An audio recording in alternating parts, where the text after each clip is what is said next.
Last week, the nation was shocked and stunned once again by a mass shooting incident, this time in Washington, D.C. One gunman took aim at several congressmen at a baseball field, seriously injuring one and wounding several others before being shot himself by the Capitol Police. That same day, another mass shooting occurred in San Francisco, leaving 4 dead, including the shooter. A study conducted by the FBI shows a sharp uptick in the number of mass shootings since the year 2000. Why this is occurring has prompted much debate and soul-searching, but the other question many ask is, what should I do if I find myself at a location where a shooter is engaged and involved and on the loose?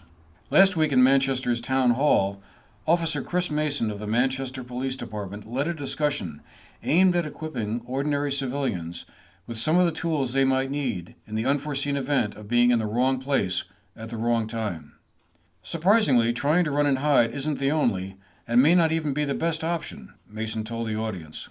Mason attended a course offered by the Ohio-based Alice Training Institute, which has developed a program to assist individuals to boost their chances of survival in such extreme situations. The Federal Homeland Security Department program was originally developed for workplace settings. ALICE stands for Alert, Lockdown, Inform, Confront, and Evacuate, and Mason walked the audience through the steps. A critical component of its program is to buy time while law enforcement and other first responders are on their way to the scene. It only takes the police units on average about 5 to 6 minutes to reach a shooting scene, but that's a long time if a gunman is already in action. Most shooting incidents last about the same amount of time, and some are much briefer. Delaying the work of a shooter during that 5-minute span can be critical. Officer Mason said that violent shooting incidents could happen anywhere, even in places in Vermont or Manchester, and people would be well served to have some sort of plan of what to do should the unexpected and unthinkable happens. I think we're kind of like on autopilot, and we're just kind of going about our days, not really paying attention to our surroundings and the environment. So what that means is it's time to have that mental attitude where you start to prepare and think about, okay, what am I going to do in this particular, run scenarios through your head. What am I going to do if you're at the grocery store and somebody comes in and starts shooting, so that's something to think about. Such incidents can take place in schools, places of business, or even churches, like the incident in Charleston, South Carolina 2 years ago. People should have a plan in mind when they enter an enclosed area, such as a building, he said. If possible, there may be ways to distract a gunman, which a short reenactment exercise at the town hall revealed. Okay. Anybody else? Okay. If you all just, my 4 volunteers, if you just kind of want to scatter about. And I'm going to use the laser pointer because this is going to be what I'm going to be shooting at and what I'm going to be pointing at, okay? When I say going live, okay, because that's going to be your indicator that I'm coming into the room, I want you to move around. Constantly move around. And I want you, as soon as you see me, I want you to start making as much noise as possible. And I want you to throw whatever you might have in your hand. Throw it. I'm just going to start laughing. All right. It's so good. Going live. Thank you. Okay. So I completely took my focus off of shooting victims. So you guys now went from becoming victims to potential survivors. Okay. If lockdown. Gotcha. Yeah. If lockdown is your only option, you have the other option of countering. Okay. So it's a great idea to do, and again, you don't have to do it if you personally don't want to do it, because it takes the focus off of the shooter, the mindset off the shooter, so he can't focus on what he's trying to do.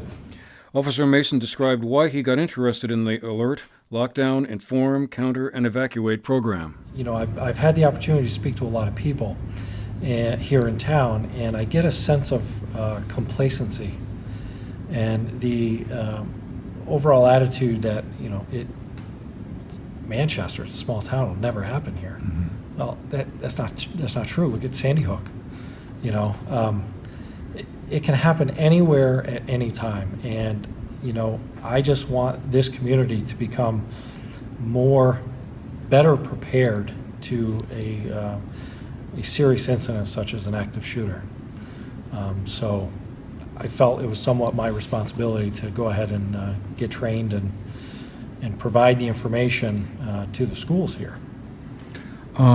So I take it the best thing then a person should do or have in their minds, should they find themselves in a situation where there's an active shooting going on, is to have a plan of some sort. Have to have some sort of response plan ahead of time in place, so that way everybody's on the same page as to what they're going to do and how they're going to respond in an incident such as an active shooter. Manchester resident Victoria Silsby said the presentation was instructive and valuable. A training like this gives me the knowledge that and the awareness that we can all practice to be prepared for a potential emergency situation, but we should also be cognizant that each situation has its own unique or individual components, and just to be aware that while you may practice emergency situations, whether that be lockdowns or an unfortunate, live shooting situation, you should be aware that you're going to have to maybe go beyond what you've practiced so that you can address that own unique situation.